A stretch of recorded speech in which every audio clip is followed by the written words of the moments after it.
June the 4th, 1943, Camp Hearn, Texas.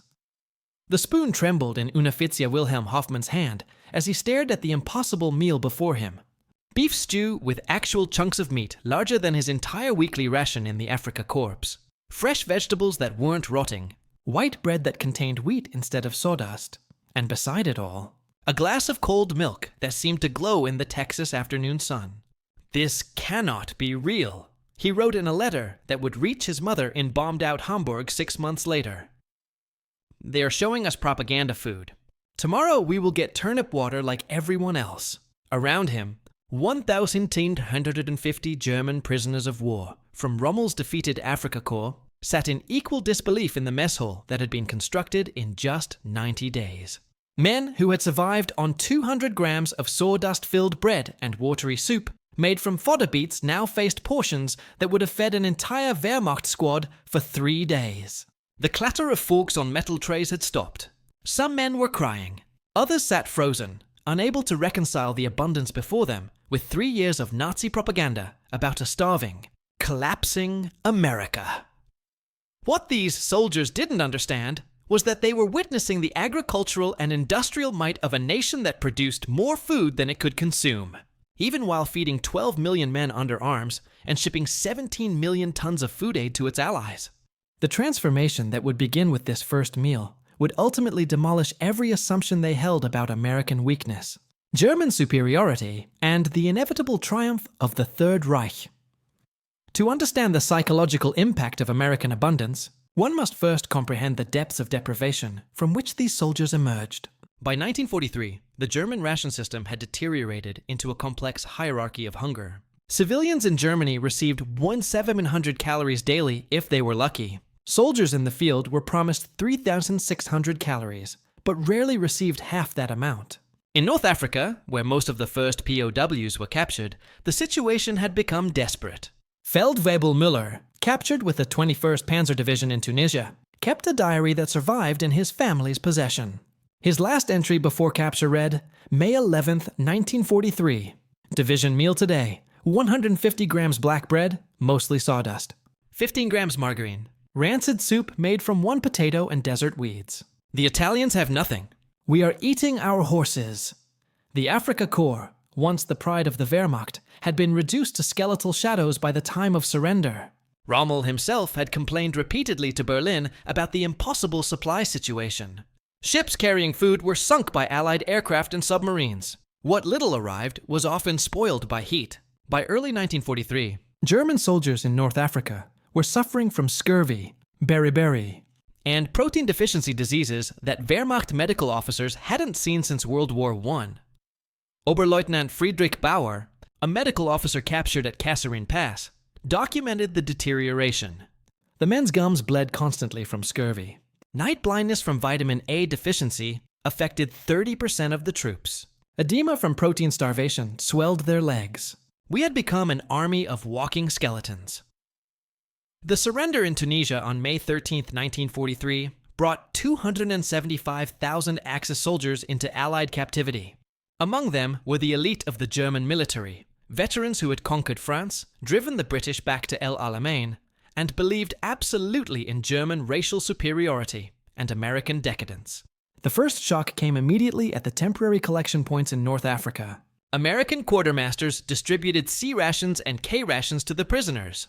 These combat rations, which American soldiers complained about constantly, seemed like miracle food to the Germans. Unteroffizier Karl Schmidt, captured with the 95th Light Division, wrote, "The Americans gave us small boxes they called K rations. Inside was more food than I had seen in 2 months. Crackers that weren't moldy, a tin of meat that was actually meat, chocolate, sugar, even cigarettes. They apologized that this was all they had. Apologized." The journey to America aboard Liberty ships provided the second revelation. These vessels, churned out from American shipyards at a rate that German naval officers would have declared impossible, were returning from delivering supplies to Europe. Rather than sail back empty, they carried human cargo. In the holds, hastily converted for POW transport, German soldiers encountered American abundance in its most casual form. Gefreiter Hans Weber remembered, The American sailors threw away more food after each meal than my entire company had eaten in a week. Whole loaves of white bread, barely touched, went into the garbage. Sailors complained about having chicken too often. One crushed a chocolate bar underfoot because it had melted slightly. We fought each other to dig through their garbage. Norfolk Naval Base. Virginia, August 1943. As the prisoners disembarked, they encountered a scene that shattered their understanding of wartime reality. Dock workers, many of them women and African Americans, whom Nazi ideology had declared incapable of skilled labor, unloaded ships while eating sandwiches thick with meat and cheese. They drank Coca-Cola and threw the bottles into bins without thought. They smoked cigarettes continuously, stubbing them out half-finished. At the processing station, each prisoner received a medical examination that included something unimaginable: vitamin supplements to address their nutritional deficiencies. German medical officers, themselves prisoners, worked alongside American doctors who treated malnutrition cases that resembled concentration camp victims more than enemy soldiers. Major William Patterson, a U.S. Army medical officer at Norfolk, reported, "The Germans arrived in a state of severe malnutrition. Average weight was 30 pounds below normal. Scurvy, pellagra, beriberi, diseases of starvation we'd only read about in textbooks. We immediately put them on a graduated feeding program to prevent refeeding syndrome." The train journey to the interior camps provided a 3-day immersion in American agricultural abundance. As the trains rolled through Virginia's Shenandoah Valley, prisoners pressed against windows, watching endless orchards heavy with apples, fields of corn stretching to the horizon, and dairy farms with herds of fat cattle. Every small town had a grocery store with full windows, restaurants with signs advertising daily specials, and ice cream parlors with lines of customers. The American POW camp system would eventually hold 425,000 German prisoners, with 371,683 present at the peak in May 1945. These prisoners were distributed across 700 camps in 46 states. Texas alone hosted approximately 50,000 German POWs in multiple facilities. Taking advantage of the state's climate, which the Geneva Convention specified should be similar to where prisoners were captured. Camp Hearn, Texas, one of the first camps to receive Afrika Korps prisoners, had been constructed in just 4 months and could hold 4,800 POWs. It featured amenities that exceeded what most German soldiers had known as civilians: electric lights, hot water, flush toilets, recreation halls, and most incredibly, mess halls that served 3 hot meals daily. The first full day's menu, June 5, 1943, was preserved in camp records. Breakfast: oatmeal with milk and sugar, scrambled eggs, bacon, toast with butter and jam, coffee with cream and sugar, orange juice. Lunch: vegetable soup, roast pork with gravy, mashed potatoes, carrots, bread and butter, apple pie, milk. Dinner: fried chicken, rice, green beans, cornbread, fruit salad, coffee. This single day's menu contained approximately 3,500 calories, more than German civilians received in 2 days. The meat alone exceeded the monthly meat ration for German civilians. Obergefreiter Hermann Richter, a former factory worker from the Ruhr, wrote, "I ate until I was sick. Then I ate more. We all did. Some men hid bread in their bunks, certain this bounty would end. The American guards laughed and told us there would be the same tomorrow and the day after. We didn't believe them. The abundance of food in American POW camps did more to destroy Nazi ideology than any propaganda could have achieved.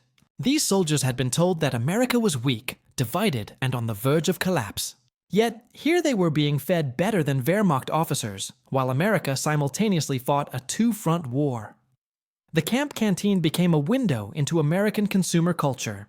With the 80 cents daily they earned from labor, prisoners could purchase items that had vanished from Germany years ago: chocolate bars, cigarettes, razor blades, soap, toothpaste, writing paper, and incredibly, ice cream. The canteen at Camp Hearn sold 5,000 ice cream bars weekly to German prisoners who hadn't tasted ice cream since before the war. Gefreiter Fritz Müller wrote to his wife, "Yesterday I bought ice cream.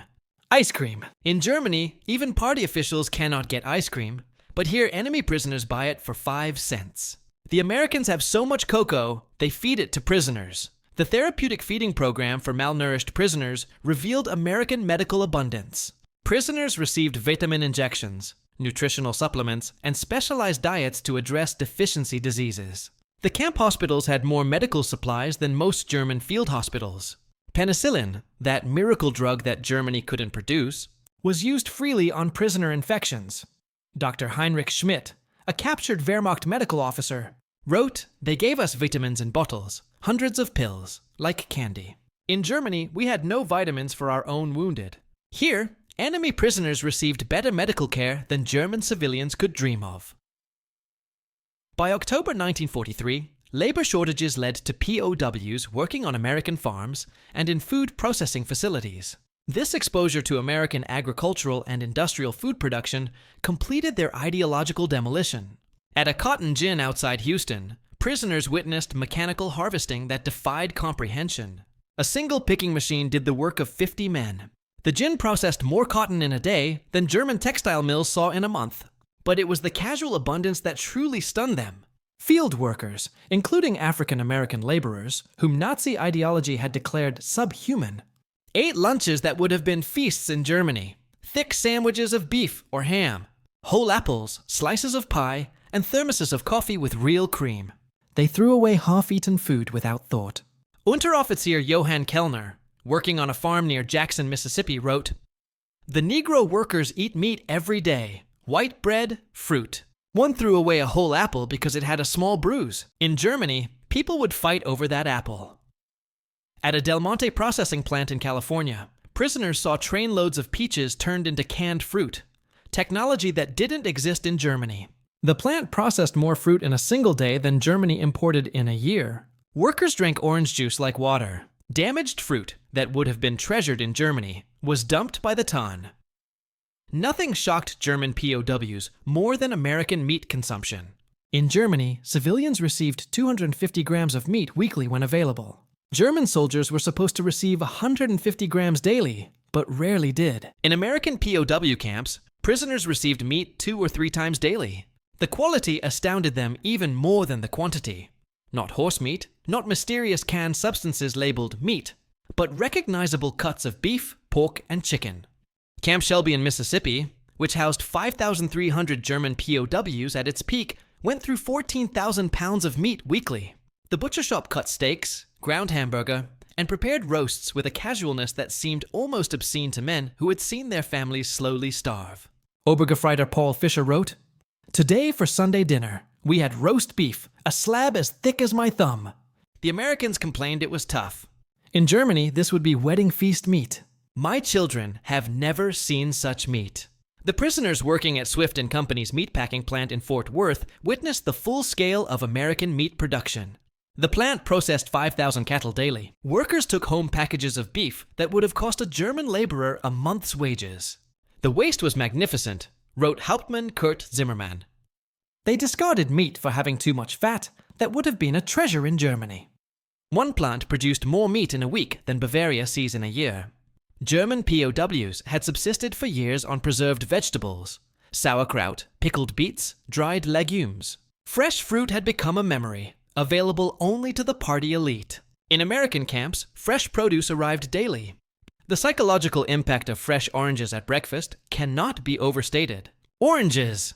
Tropical fruit in June in Texas, available to enemy prisoners. The camps received regular shipments of apples, peaches, pears, grapes, and even bananas. Fruit that most Germans hadn't seen since before the war. Unteroffizier Wilhelm Becker wrote, "They gave us oranges at breakfast, not on special occasions, but every day if we wanted. The vitamin C cured my bleeding gums in a week. We ate more fruit as prisoners than German children see in a year. The vegetable variety seemed infinite. Lettuce, tomatoes, corn, beans, peas, carrots, potatoes, onions, cabbage, squash. Fresh, not preserved." Camp Hearn had a 50-acre vegetable garden worked by prisoners who were amazed at the productivity of American soil and farming methods. Working on farms, prisoners encountered agricultural abundance that challenged their understanding of what was possible. In California's Central Valley, where some POWs were transferred for agricultural work, they picked fruit in orchards that stretched for miles. They watched in horror as perfectly good fruit was discarded for minor blemishes or destroyed to maintain prices. In Germany, chocolate had disappeared by 1941. replaced by ersatz chocolate made from roasted acorns and beet sugar. Real chocolate was rarer than gold. Sugar was rationed to 200 grams monthly for civilians. In American POW camps, chocolate and sweets were everyday items. The Camp PX, post-exchange, sold Hershey bars, Baby Ruth, Snickers, and Milky Way, brand names that would become legendary among returned POWs. The psychological impact of this casual availability of luxury foods cannot be overstated.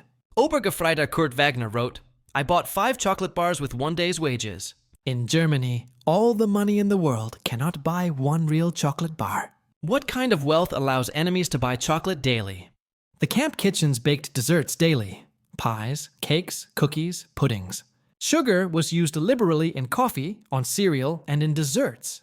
The prisoners, many suffering from years of sugar deprivation, initially made themselves sick on sweets. Milk, butter, cheese, and cream, dairy products that had virtually disappeared from German diets, appeared in abundance in American POW camps. Fresh milk at every meal, butter for bread, cheese sandwiches, and ice cream.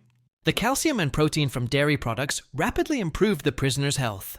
In Germany, milk was reserved for small children and pregnant women when available. Butter was a black market commodity. Cheese was a distant memory. At Camp Hearn, the dairy delivered 500 gallons of milk daily. Prisoners who hadn't tasted fresh milk in years drank it like medicine.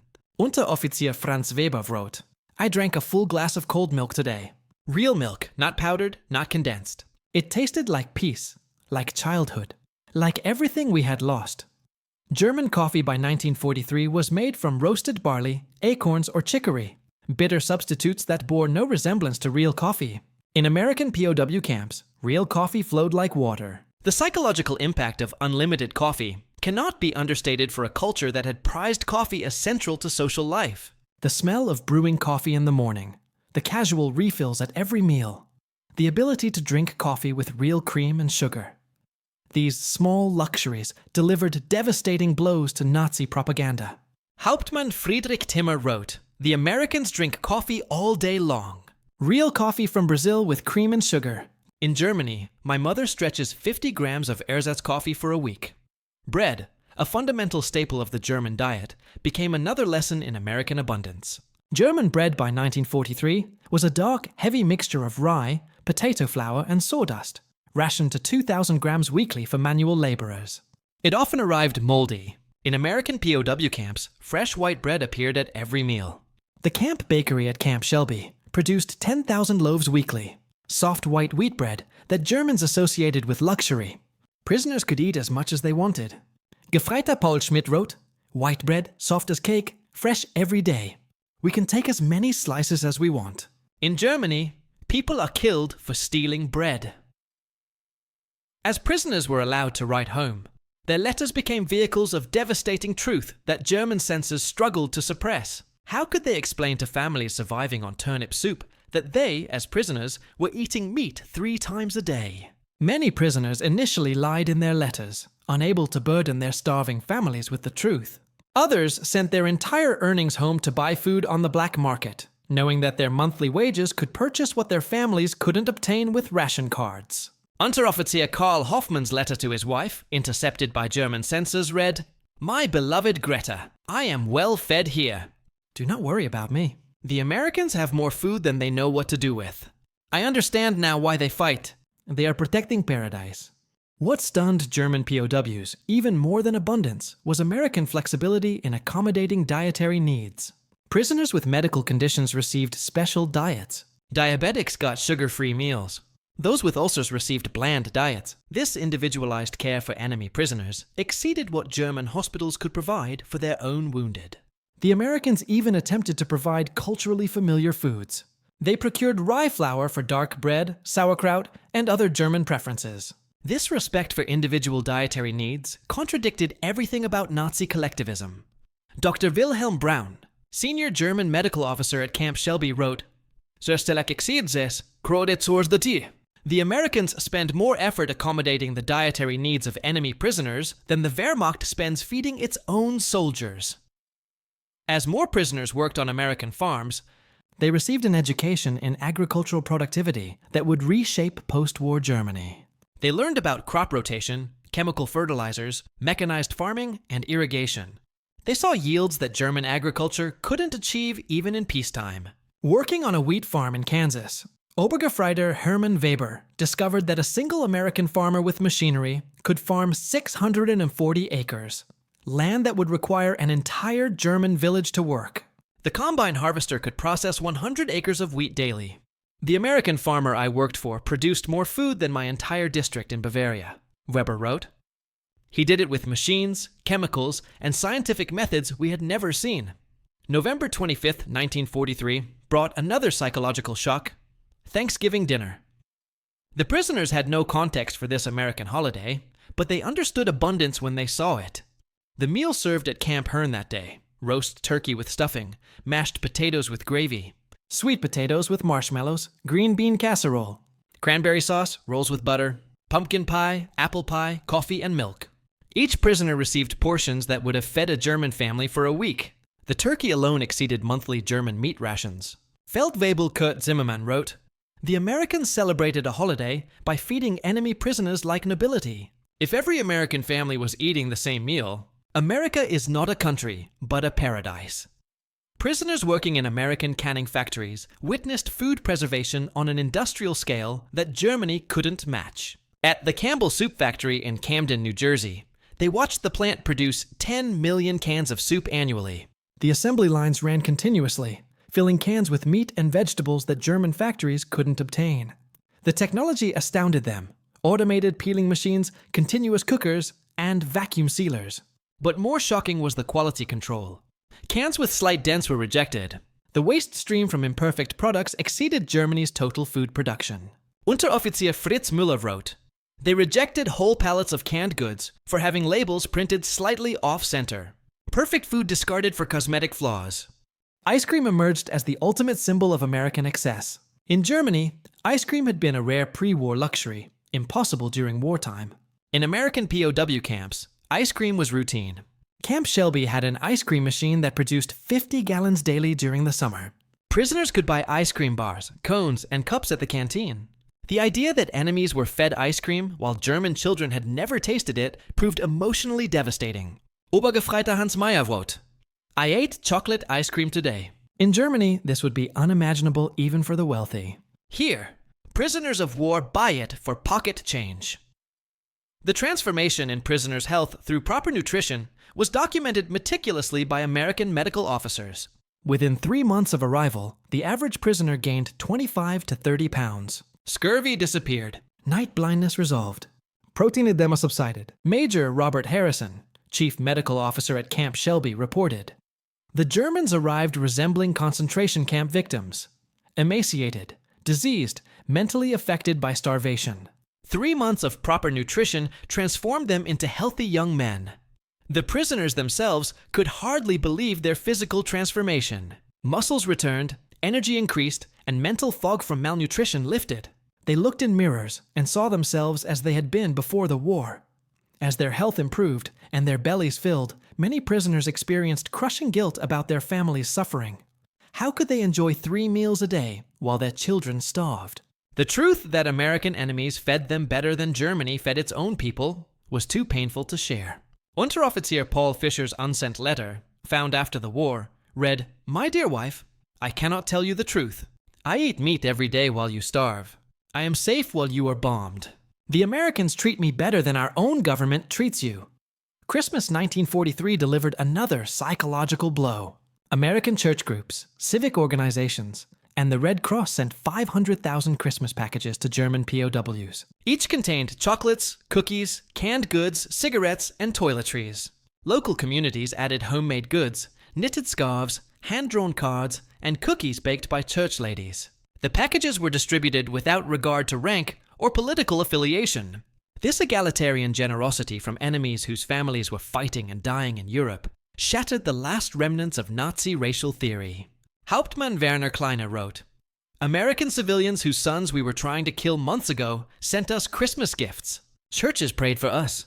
Children sent cards wishing us Merry Christmas. Only those absolutely certain of victory show such charity to enemies." By early 1944, the food in American POW camps had become an inadvertent education system.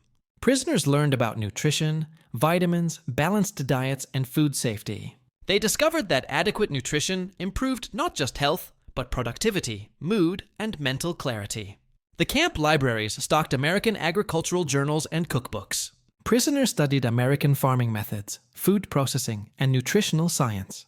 They learned that American agricultural abundance wasn't accidental, but the result of scientific farming, mechanization, and efficient distribution. Obergefreiter Friedrich Becker, a former agricultural student, wrote, "The Americans have turned farming into a science. They test soil, breed better crops, and use chemistry to increase yields. No wonder they have so much food." As 1944 progressed and news from Germany worsened, the contrast between POW abundance and German starvation became unbearable. Letters that slipped past censors told of cities reduced to rubble, civilians eating grass soup, and children dying of malnutrition. Meanwhile, German prisoners of war in America complained about repetitive menus. The moral foundation of Nazism crumbled in the face of American abundance. How could the master race be starving while their inferior enemies wasted food? The African American who emptied their garbage ate better than German officers. The ideology was dead, killed by reality. The summer of 1944 brought fresh revelations as prisoners worked in America's peak agricultural season. They picked peaches in Georgia, harvested vegetables in New Jersey, and worked in the wheat fields of Kansas. The sheer volume of food production overwhelmed them. In a single day at a Georgia peach orchard, prisoners picked fruit that would have supplied a German city for a month. Perfectly good peaches were sorted by size and quality. Slightly imperfect fruit went to canneries. Damaged fruit was discarded or fed to pigs. Gefreiter Wilhelm Hoffmann wrote, "We fed peaches to pigs today. Thousands of peaches too ripe for shipping given to swine." In Germany, people would weep for such fruit. An incident at Camp Shelby in July 1944 captured the psychological impact of American abundance. Local farmers donated truckloads of watermelons for a 4th of July celebration. The German POWs had never seen watermelons. This exotic fruit didn't exist in Germany. The prisoners were given whole watermelons to share. Many didn't know how to eat them. Some prisoners wept at the sweetness, the abundance of pure sugar and water in fruit form. Unteroffizier Karl Schmidt wrote, "They gave us giant green fruits full of sweet red flesh. Each one could feed a family. The Americans ate the centers and threw away the rest. A nation that can waste food as entertainment has already won." Working in Iowa cornfields provided another agricultural shock. Iowa alone produced more corn than all of Germany produced, of all grains combined.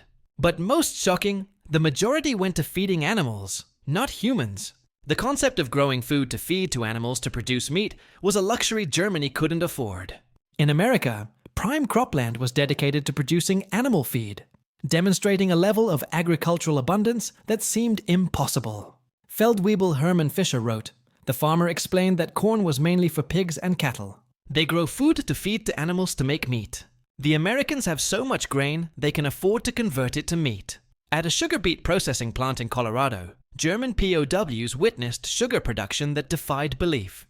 Germany had severe sugar shortages, with civilians receiving 200 grams monthly. The Colorado plant processed 5,000 tons of sugar beets daily, producing mountains of white sugar.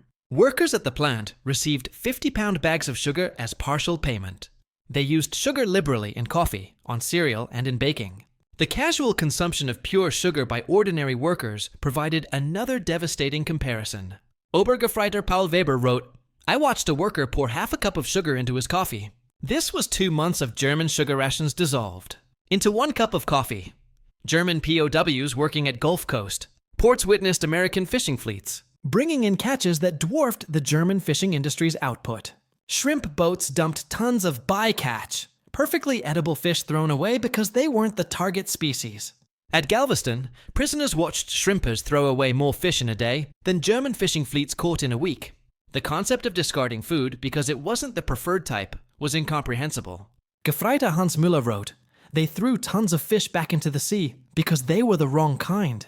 In Germany, people would fight over fish heads. At Wisconsin dairy farms, German POWs encountered milk production that seemed impossible. Single farms produced more milk daily than entire German districts.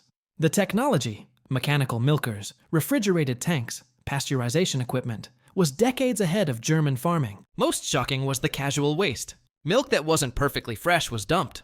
Cream was separated and used liberally. Butter was churned in quantities that would have supplied German cities. Unteroffizier Fritz Wagner wrote, "The farm where I work produces 1,000 gallons of milk daily. One farm. They pour excess milk on fields as fertilizer." At an egg farm in Maryland, prisoners encountered industrial egg production unknown in Germany. The farm housed 50,000 chickens, producing 40,000 eggs daily. Automated systems collected, washed, and sorted eggs. Germans received 1 egg per week on ration cards when available. American prisoners of war received eggs daily at breakfast. The Maryland farm shipped trainloads of eggs to cities. Gefreiter Wilhelm Becker wrote, "Each house held more birds than our entire village. They threw away more cracked eggs daily than Germany produces." Thanksgiving 1944 proved even more abundant than the previous year, despite America fighting on 2 fronts. The meals served to German POWs hadn't diminished, but grown. Turkey, ham, roast beef, mashed potatoes, sweet potatoes, stuffing, gravy, green beans, corn, cranberry sauce, 3 types of pie, ice cream, coffee, milk, and wine. The prisoners sat in stunned silence. Their homeland was starving, cities destroyed, and children eating grass soup. Yet America fed German prisoners a feast that exceeded pre-war German celebrations. Hauptmann Werner Müller wrote, "The Americans have so much food that they can feed enemies better than we fed ourselves in peacetime. They conquered us with food before their armies arrived." By late 1944, many prisoners stopped writing home about food. The guilt was unbearable. Hidden diaries and unsent letters, found after the war, revealed the psychological torture of abundance amid family starvation. Feldwebel Otto Schmidt's unsent letter read, "I dreamed I could send you a single American meal. The meat from my lunch could feed you for a week. I am in paradise while you are in hell." As 1945 began, and reports of German collapse reached the camps, the contrast became surreal. Prisoners learned of the Ardennes offensive's failure while eating New Year's dinner. They heard about German cities without food, heat, or water while sitting in heated mess halls. The American newspapers showed pictures of starving German civilians, children with rickets and starvation bellies. The prisoners recognized their own families in these images. Obergefreiter Hans Fischer wrote, "The newspaper shows German children eating soup made from grass. I had bacon for breakfast. My little Klaus is eating grass while I eat meat." When Germany surrendered on May 8, 1945, German POWs in American camps faced a terrible irony. The war's end meant they would eventually return to a destroyed, starving nation. Many didn't want to leave. The camps had become refugees from the starvation awaiting them at home. The US military began programs to train POWs in food production and preservation techniques they could use to help rebuild Germany. Prisoners learned about canning, farming methods, nutrition, and food distribution. Major General Louis Lurch, overseeing POW operations, stated, "These men have seen American abundance. They know it's possible. They'll return to Germany with knowledge that can help prevent starvation." As repatriation approached in late 1945 and early 1946, German POWs faced a cruel irony. They had to prepare to leave abundance for starvation. The camp commanders instituted programs to gradually reduce rations to help prisoners readjust to scarcity. Prisoners were taught to forage, to make soup from minimal ingredients, and to preserve food without refrigeration. The same camps that had demonstrated abundance now taught survival in scarcity. Dr. Wilhelm Hoffmann, the senior German medical officer, wrote, "We must teach our men to starve again." Their stomachs have expanded. Returning to German rations may kill some of them. Before repatriation, each camp held farewell dinners. The Americans provided final feasts that exceeded even holiday meals. At Camp Shelby's farewell dinner in February 1946, the menu included shrimp cocktail, prime rib, lobster tail, baked potato with butter and sour cream, asparagus, Caesar salad, chocolate cake, ice cream, wine, and coffee. Men wept openly, not from joy, but from the terrible knowledge that they might never eat like this again. Hauptmann Friedrich Müller wrote, "Our last American meal was finer than any German feast I remember. Tomorrow we return to turnip soup and sawdust bread. America sent us home with full bellies and broken hearts." The journey home revealed the full scope of Germany's destruction. As trains crossed into Germany, the POWs pressed against windows, watching a moonscape of ruins. Civilians at stations were skeletal, begging for food the returning prisoners didn't have. At Frankfurt Station, returning POWs watched German civilians fighting over garbage from Allied military trains. Children with swollen starvation bellies begged for chocolate that didn't exist. Unteroffizier Paul Weber wrote, "We returned to hell." My wife thought I was an imposter. I was too healthy, too well fed. My son, born while I was gone, has rickets from malnutrition. The shame is unbearable. Despite the trauma of return, former POWs became crucial to German recovery. They brought knowledge of American agricultural methods, food preservation, and nutrition. They understood that abundance was possible because they had lived it. Many former POWs became leaders in German agricultural reform. They introduced mechanization, chemical fertilizers, and scientific farming methods learned in America. They knew Reconstruction was possible because they had seen a society that had achieved it. Hans Müller, former Obergefreiter, became an agricultural advisor in Bavaria. He wrote, "We learned in American fields what German schools never taught, that science and democracy create abundance." At the last major reunion of German POWs in 1995, the 50th anniversary of the war's end, 89-year-old Otto Müller delivered the keynote address. "We came to America as warriors of the master race, convinced of our superiority, certain of victory. We left as chastened men who had eaten from democracy's table. The Americans fed us not from cruelty, showing us what we couldn't have, but from generosity, sharing what they had in abundance. Every meal was a lesson. Every full belly was an education. We learned that America's strength lay not in its armies, but in its agriculture. Not in its weapons, but in its wheat. Not in its ideology, but in its ice cream. Yes, ice cream. That impossible luxury that American prisoners ate daily while German children starved." We returned to Germany with knowledge more valuable than military secrets. We knew abundance was possible because we had consumed it.